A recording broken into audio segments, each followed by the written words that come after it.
What was Jesus' motivation? What got him out of bed in the morning? What made him do the things that he did, to make the sacrifices he did day by day? I'm not talking about the ultimate sacrifice at the end. What was it that drove him day after day after day? Now, there is an answer to the question. If you'll turn to Matthew chapter 9, Matthew tells us really what it was all about. He says, Jesus went through all the towns and villages, teaching in their synagogues, preaching the good news of the kingdom, and healing every disease and every sickness. When he saw the crowds, he was moved with compassion on them, because they were harassed and helpless like sheep without a shepherd. The motivation is plainly stated. It was compassion for the people. It wasn't a question of ideas or abstracts or anything else. It was real human beings, hurting, confused, scattered, who really didn't know what to do with their lives, like sheep without a shepherd. Don't forget one very important thing. The people were not sheep. They were only like sheep in this particular regard. They were people who were harassed and helpless and kind of lost in their lives. Hebrews, basically, chapter 4, verse 15 says, "We do not have a high priest who is unable to sympathize with our weaknesses. We have one who has been tempted in every way, just like we are, yet without sin." You know, you've almost got to have that in order to have compassion on people. You have to know where they are. You have to know how they feel. You have to have some way of relating to people for that to be true. Now, continuing in Matthew 9, he said to his disciples, "The harvest is plenteous, but the workers are few. Ask the Lord of the harvest, therefore, to send out workers into his harvest field." Now, what was Jesus referencing in speaking of the harvest field? Well, there's a habit that turns up again and again and again in the Bible of the mixed metaphor. They didn't have English teachers back in those days who would beat them around the head and shoulders for doing that, but they did it commonly. So Jesus starts off with sheep. Now he turns to a harvest that's existing in the field. What is it? It's the crowds of people who were scattered, helpless, and harassed. That's what he looked at as the harvest that was out in front of them they had to deal with. Now, in Matthew, going back to Matthew 10, he called his 12 disciples to them and gave them authority to drive out evil spirits, to heal every sickness and every disease. Now, mind you, this is authority, not power, as the King James Version has it. It's a fine point, perhaps. But we don't have the power over devils, sicknesses, and diseases. If we did, we would do things differently from what we do. The power, though, is always there because it resides in Christ, it resides in God, it is with us to the end of the age. What we must have is the authority, and that's what he gave them on this occasion, was authority to do this. So we have to kind of give a little thought to that. I think it's important to know we don't have the power in ourselves to defeat disease or devils or anything else. In this case, Jesus granted the authority to do it to some. They are named. The names of the 12 apostles. First, Simon, who is called Peter, and his brother Andrew, James the son of Zebedee, his brother John, Philip, Bartholomew, Thomas, Matthew the tax collector, James the son of Alphaeus, Thaddeus, Simon the Zealot, and Judas Iscariot, who betrayed him. I won't ask for a show of hands of how many of you who could have named those 12 apostles. Some of you learned it as kids. If you didn't memorize them as kids, you probably haven't done it since. These 12, Jesus sent out with the following instructions. Do not go among the Gentiles. Don't enter into any town of the Samaritans. Go rather to the lost sheep of Israel, and as you go, preach this message, the kingdom of heaven is near. Now, when he says to the lost sheep of the house of Israel, he isn't necessarily sending them off to England or places like that because of the lost sheep of the house of Israel. They're going around the areas that they knew. They walked out and walked back to him in a matter of days. The lost sheep of the house of Israel were the people they ran into every day. It was the Jews, the man on the street, the people who in the synagogues where they went, day in, day out, in the cities they went into. Whatever town or village, I'm sorry, one thing to know, these instructions, by the way, are specific for this assignment. It establishes that those who preach the gospel may be supported by those to whom they preach it. He said, heal the sick. I'd better go back and consider their instructions. Don't go among the Gentiles. Go to the lost sheep of the house of Israel. As you go, preach this message. The kingdom of heaven is near. Heal the sick. Raise the dead. Cleanse those who have leprosy. Drive out demons. Freely you have received, freely give. Do not take along any gold or silver or copper in your belts. Take no bag for the journey. Don't take an extra tunic or sandals or a staff, for the worker is worthy of his keep. Now, as I said, these are quite specific for this task at this time, and it's important because it establishes that those who preach the gospel will have to ultimately be supported by the people they preach to. The people who had to learn this lesson most were the 12. They had to realize that they had to go out there with confidence, they had to preach to the people, and they had to rely on the people as the people were relying on them. Very good thing for them to have to do. Those instructions would later be changed for the long haul. He then says, whatever town or village you enter, search for some worthy person there and stay at his house until you leave. Another place I think it says, don't go from house to house. Some people take that as meaning that it would be wrong for us here at White House if we decide to do it, to go walking around neighborhoods, knocking on doors, going from house to house to house, maybe handing out a little brochure saying, we're Christian Educational Ministries. We're over here across the street. We have services that you can get from us. We want you to know we're here. Some think that's wrong to do that. That has nothing to do with that at all.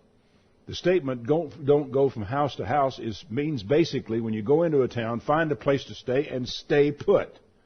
If you don't like the food, eat it anyway. If the bed's not comfortable, sleep on it anyway. Don't go trying to improve your circumstances by moving around. Now, I don't know if you might want to make that as a discussion point for later, because it's kind of an interesting thought as to why this is important, that you come to a place, find a place to stay, and stay put. Keep it in mind. And now for those of you who are out there on the tape program later on, I'm sorry you can't be here for that question. Maybe one day we'll be able to remedy it with a live chat room, and you can tune in with us. So anyway, out they go. If anyone will not welcome you, as you enter the home, give it your greeting. If the home is deserving, let your peace rest upon it. If it is not, let your peace return back to you. But don't go somewhere else, just stay put. If anyone will not welcome you or listen to your words, shake off the dust of your feet when you leave that home or that town. I tell you the truth, it will be more bearable for Sodom and Gomorrah on the day of judgment than for that town. Now that is a little bit spooky to think about. On the other hand, Sodom and Gomorrah never had the chance that these people would be having. And so consequently, the obligations are upon those who did have the chance. I'm sending you out like sheep among wolves. So, be as shrewd as snakes and as innocent as doves. I like the King James better. Wise as serpents and harmless as doves. I tell you be on your guard, though, against men. They will hand you over to the local councils and flog you in their synagogues. Now, I take it from these instructions that you should avoid that if you can. Don't go out looking for or provoking or trying to say, well, I want to be flogged because it'll give me a higher position in the kingdom of God. There are people who think that way. He said in this, be on your guard against men. Because some of them are going to betray you, some of them are going to hand you over to local council, and you'll end up getting flogged, of all places, in a synagogue. I presume that must have happened. Nevertheless, we have full authorization to avoid it by watching out for what we're in if we can manage it. On my account, you will be brought before governors and kings to witness to them and to the Gentiles. But when they arrest you, Don't worry about what to say, and don't worry about how to say it. Boy, that's easy. If they got me on a charge and locked me up somewhere and I'm going to have to go before these people, I wouldn't sleep at night. I'd be lying awake all night long thinking, now, if they say this, I'll say that. What do I say if they say that? It says don't do that. I don't know if I ever have to face it where I'll be, but I hope that I can remember the Scripture and get some sleep instead of lying awake figuring out how I'm going to answer all these questions. Anyway, don't worry about it. At the time you will be given what to say, for it will not be you speaking, but the Spirit of your Father speaking through you. Now that is an awesome promise to consider, and to realize that I'm in jail, I'm going to be called for an answer tomorrow. I don't have to think about this because I can worry all night and get my script together, and I won't be allowed to give it. God will speak through me in these circumstances. Brother will betray brother to death, a father his child, children rebel against their parents and have them put to death. All men will hate you because of me, but he who stands firm to the end will be saved. And when you are persecuted in one place, flee to another. I tell you, you will not finish going through the cities of Israel before the Son of Man comes. Now, I'm not sure how to take that. I think many people take this as a reference to his second coming, but he doesn't say that. He just says until the Son of Man comes. For all I can tell at this, he is saying you won't finish going through all the towns until I have come behind you and we get back together again and we'll go on from there. I really don't know. He does say this: a student is not above his teacher, nor a servant above his master. It is enough for a student to be like his teacher and the servant like his master. If the head of the house has been called Beelzebub, then what do you think is going to happen to the members of his household? So, I think you and I need to understand this, that if we are faithful to the task that we have been given, we're not going to always be admired, not always respected, not always well treated. That sooner or later you're going to do absolutely the right thing and get called Beelzebub or worse for what it is that you're trying to get done. Now, up to this point in all the stuff we're talking about here, what can you take away from this? What motivated Jesus? It was people. It was hurting people. It was confused and hurt and helpless, harassed, troubled people that concerned him.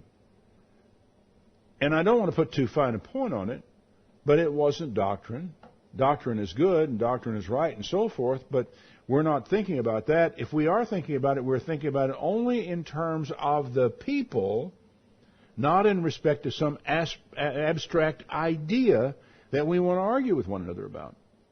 The important thing is the people that Jesus has sent us to minister to. The important thing to him was the people he was sent to minister to, people for whom he was moved with compassion. And it's something I really believe that we need to think a lot more about than we do, and that is that the objective of all that we are doing is these sheep scattered around the place, people who are like sheep scattered around the place, helpless, harassed, and very much in need of the direction that God and only God can give them. Anyway, he says in verse 26, don't be afraid of them. There is nothing concealed that will not be disclosed. There is nothing hidden that will not be made known. What I tell you in the dark, speak in the daylight. What is whispered in your ear, proclaim from the roofs. Wow. I have to take this pretty seriously. And it speaks very much to the content of the broadcast. I try not to be confrontational in my presentation. I try not to be argumentative in my presentation. But there does come a point in time where you have to tell it like it is. And this is something that more and more these days I feel inclined to address myself to and have recent programs in some pretty strong terms. And I don't think that I have really quite gotten down to the bone on some issues yet, but I have little doubt in my mind that it's going to come to that. And I don't know where we'll go from there. I really doubt that I'll wind up in jail in this life. But it could happen. It could happen. Even it may not happen to me. It may happen to whoever comes along behind me. I'll rather leave that task to whoever that might be. But I do think that the time is going to come when there will be a famine of the Word, when there will be a time when the gospel isn't heard very much, when it isn't wanted very much, and it will only be the people who are in deep, dark trouble who will be ready to listen. And so where are we going to have to go? We're going to have to go where the people are in deep, dark trouble. Well, as I say, I try to be non-judgmental on the program. There's no reason to provoke anger on purpose. In Proverbs chapter 30, of an old scripture I memorized years ago, and I hope I never forget it. In the NIV, it says, if you have played the fool and exalted yourself, or if you've planned evil, clap your hand over your mouth. Now, this was always fun to me in college, because I was dean of students. I had the enviable task of discipline where the students were concerned. And so, if students being students, they would inevitably play the fool. I remember one time when the dorms where we were in Bricket Wood, they were larger rooms, and there must have been about, 6, 8 guys in one room. Well, this one room went into town, into London, for a big outing on the town. And guys from another room down the hall decided they would play a prank on them.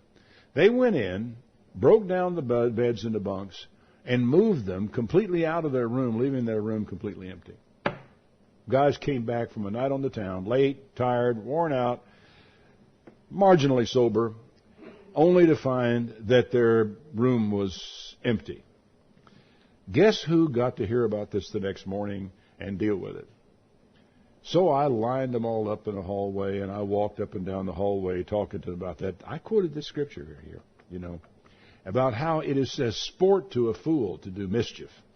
And what have I got here but a pack of fools? Anyway, the thing you need to understand, and what's always funny about it, is the guys will always try to explain. Well, I'm not really that kind of person. I didn't mean that to be that. The explanation comes. That's not what Proverbs says you should do.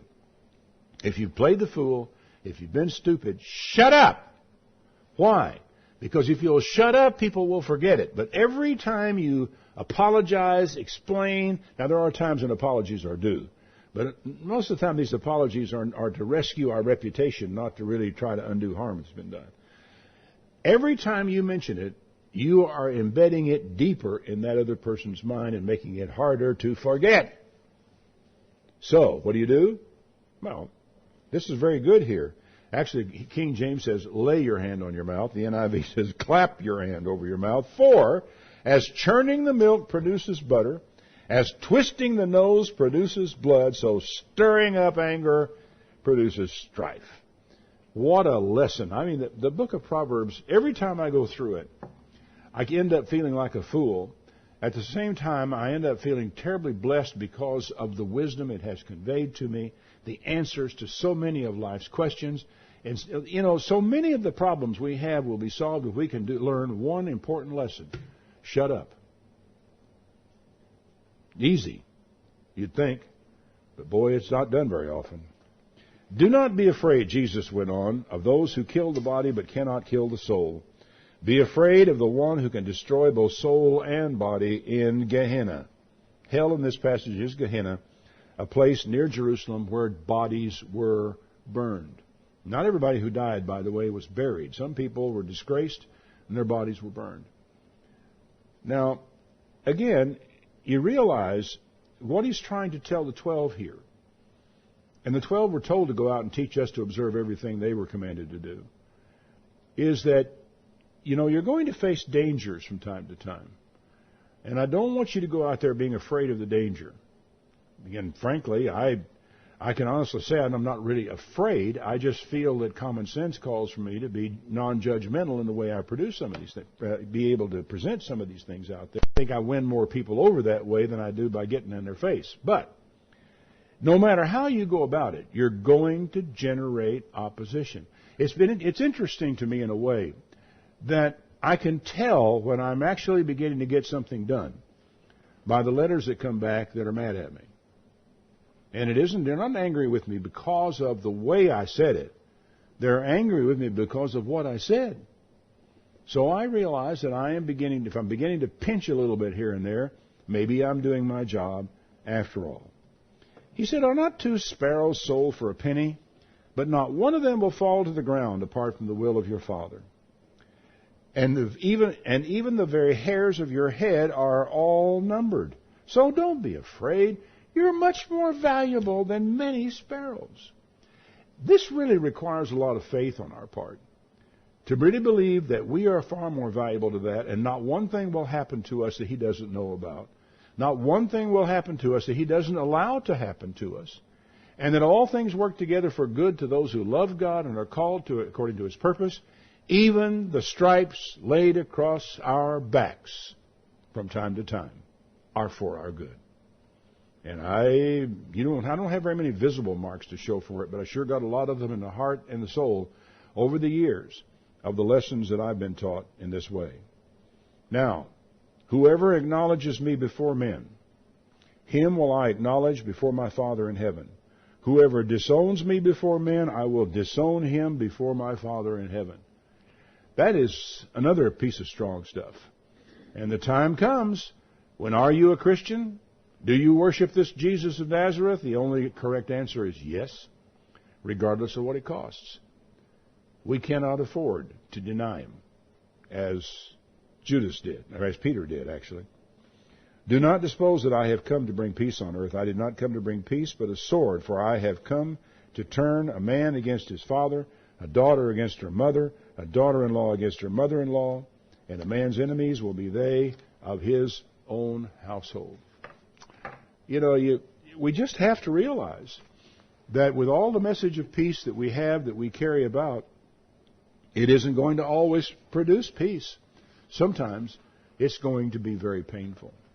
Now remember, all this comes following Jesus looking at the crowds of people and being moved with compassion because they were like sheep without a shepherd. They were helpless. They were harassed. And He sent His men out to do the same thing He was doing and to begin to provide leadership for those people. And this is a task that comes all the way down to us right here, right now. That it is the people that are the important thing. It is the scattered and helpless and harassed that are the important thing. It is the confused and the lost people whose lives are coming apart on them that should be our motivation, should be the sort of thing that gets us up in the morning. Anyone who loves his father or mother more than me is not worthy of me. Anyone who loves his son or daughter more than me is not worthy of me. And anyone who does not take his cross and follow me is not worthy of me. Fascinating statement, that, because it anticipates the cross, or the stake, if you will. Nowadays, this has come to mean that each of us has a burden we must bear. And we have to pick up that burden and carry it. I don't know how the disciples took that when He said it. Jesus may well have been anticipating the cross, or the stake that killed Him. I don't think they could have understood it that way. I wondered in a way if He's saying, anyone doesn't pull up stakes and follow me, in a vernacular. But probably not. Probably He means is foreshadowing, so they would understand it later. He was going to have to bear His cross up to Calvary to be crucified. And what He is saying is, whoever does not pick up and bear His cross and follow me is not worthy of me. Now, I don't know what your cross is. I don't know what your burden is. I know mine. I know the things I have to face. I know what I have to do. And my task is to pick them up and carry them. But I don't have to carry yours. You have to. Whatever it happens to be. So we need to remember that. Whoever finds his life will lose it. Whoever loses his life for my sake will find it. He who receives you receives me. He who receives me receives the one who sent me. Anyone who receives a prophet because he is a prophet will receive a prophet's reward. How about that? I would say a prophet's reward is pretty high. And the person who receives him as a prophet gets the same reward. Fascinating. Anyone who receives a prophet will receive a prophet's reward. Anyone who receives a righteous man because he is a righteous man will receive a righteous man's reward. And if anyone gives a cup of cold water to one of these little ones because he is my disciple, I will tell you the truth, he will certainly not lose his reward. Now, this is kind of interesting here. Little ones in the Greek is mikros, which basically means small, least. And what does he mean by that? Is he saying, everyone who gives a cup of cold water to these little ones because the giver is my disciple, he will not lose his reward? Or is he doing it because the recipient is an unimportant disciple? I'm kind of inclined to think he means giving that cup of cold water to a disciple, no matter how small a disciple the person may be, that you will not lose your reward for having done that act of kindness. But in any case, what motivated Jesus was the people. And the motivation was compassion. And it's supposed to be the same for us. In Mark chapter 1, verse 40, there came a leper to Jesus, beseeching him and kneeling down to him and saying, if you will, you can make me clean. Now my heart really goes out to a leper. You understand these people, this terrible skin disease, a disease that is contagious and that no one would want to touch him for that reason. And so the person goes about, for the most part, alone, untouched, unhugged. Nobody can well, a lot of people don't even come near him. And he comes and bows before Jesus and said, if you will, you can make me clean. If you had the power to do it and he came and asked you, if you will, you can make me clean. Could you turn him down? Of course not. And Jesus didn't. Jesus, moved with compassion, he put out his hand and he touched him and said to him, I will be clean. This was probably the first time he had been touched by anybody who was not a leper, and God only knows how long. And the human touch is really important. Sometimes I think more than we realize.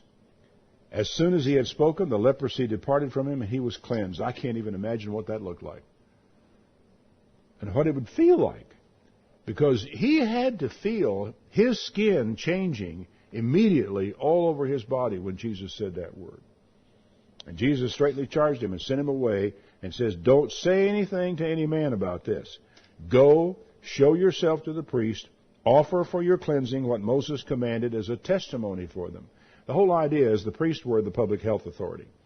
And consequently, he could go, he had to go through the ceremony and establish the fact that he was clean so he could re-enter society.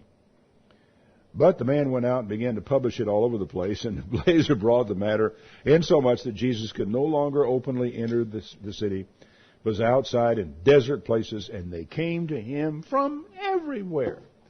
I can't blame the poor leper. You know, I'd be so full of it, I don't know what I would do after that had taken place. What did Jesus see when he looked at this leper? Did he see a disease?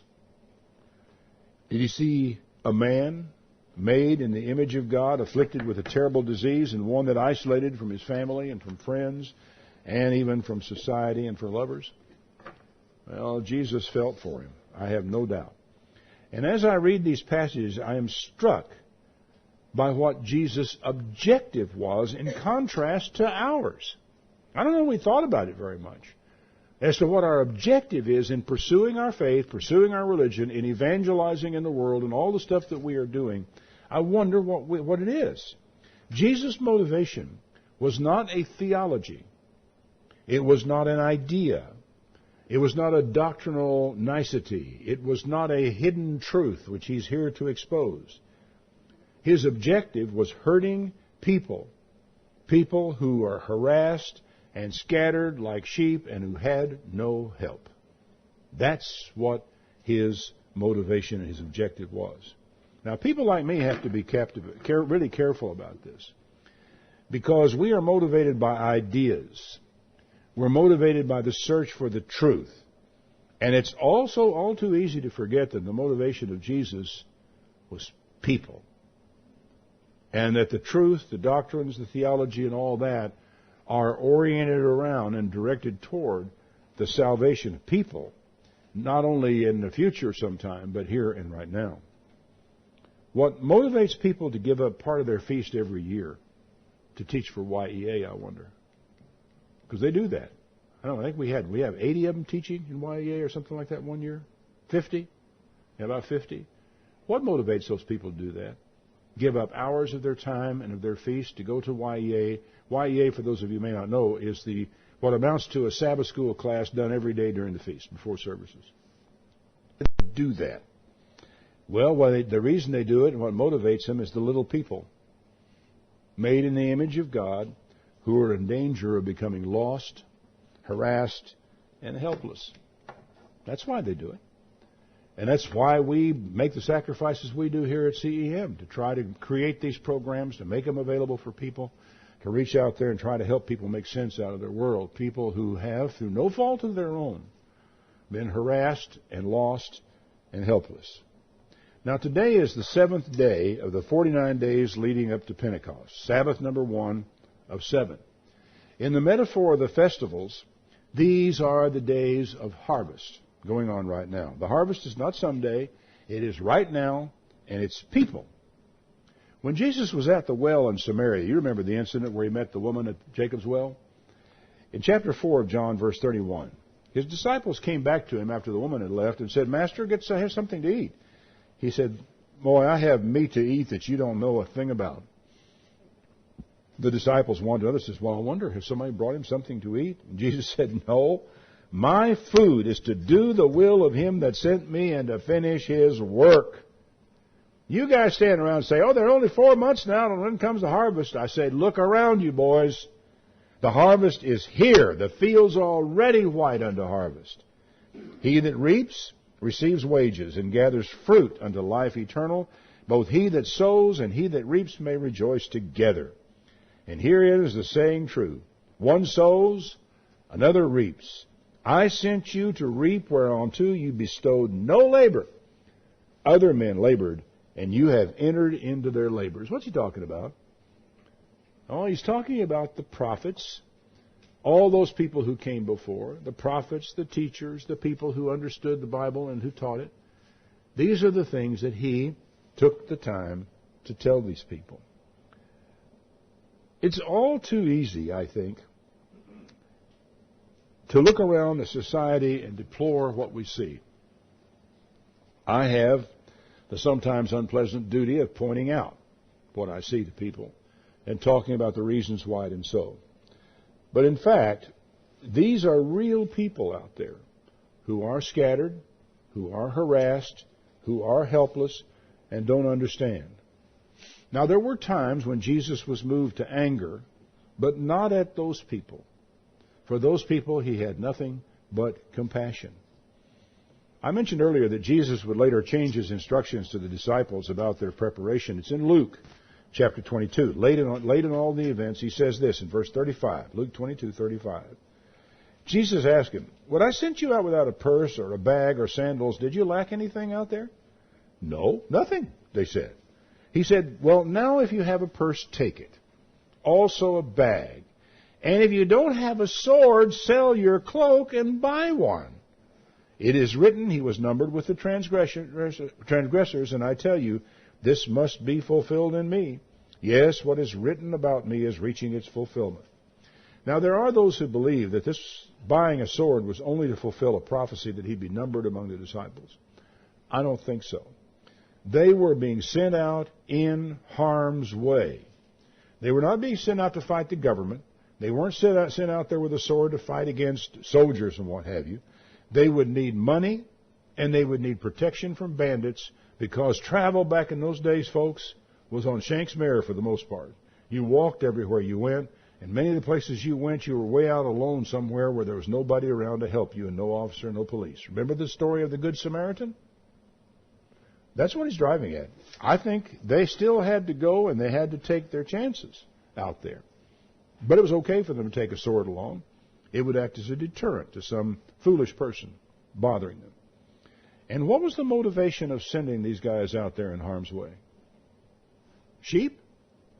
No, people who were scattered, harassed, and helpless like sheep without a shepherd. Now, how does all this speak to us? Well, we are also a people scattered, a remnant as it were, of those who believe in God. And I'm not just talking about those of our particular set of doctrinal persuasion. I'm talking about loads and loads of people out there who believe in God, believe in Jesus, and who have tried as best they know how to obey God, and they're out there scattered. They're a remnant who believe in God. An awful lot of people who go to church week by week really don't believe in God very much. These people are the harvest in Jesus' metaphor, and we have barely gotten started with them. We need to be more attentive to the people who are around us. Their leprosy may not be visible. May not be something you can see on the skin. But like the leper that Jesus touched, they need to be touched by someone, somehow. Our generation, for example, abounds with fatherless children. I mean, I don't know, there probably have been other civilizations in other time, but there's never been one among English-speaking people, I think, like ours, where there are so many fatherless children in this country. I don't know what the number is now who are born with no man in the household, but the number just keeps on rising year after year. Someone started an organization called Big Brothers of America, and it's morphed into Big Brothers and Big Sisters, and it's a good thing. These people are doing good work. But in Scripture, it's the fatherless children that are recognized as the ones who are really hurting. There are hardly any motherless children. It's fatherless that makes all the difference. The role of a male in the family is crucial. The Big Brother, Big Sister cited some results. National research, they say, has shown that positive relationships between youth and their big brothers and big sister mentors have a direct and measurable impact on children's lives.